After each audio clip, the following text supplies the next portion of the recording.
Ярдәм Милли Ислам Хайрия фонды 2020 елдагы социаль эшчәнлеккә нәтиҗә ясауга багышланган матбугат конференциясын уздырды.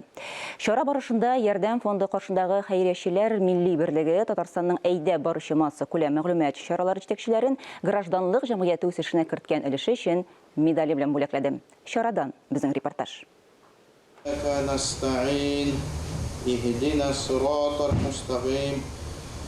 Кудрәтле Аллаһыбызга шөкер кылу.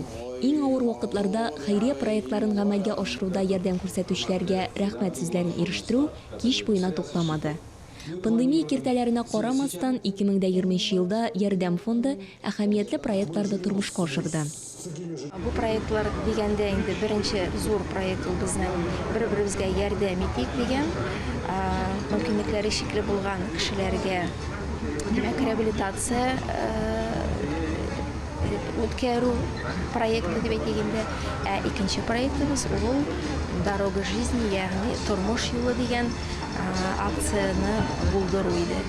Менә бу икенче проект тормыш юлы акциясе нәкъ менә пандемия чорында бик күп мохтаҗларга, күп балалы гаиләләр, инвалидлар, пенсионерлар һәм башка шундый социаль яктан ярдәмгә мохтаҗ булган кешеләргә бик зур ярдәм күрсәтте.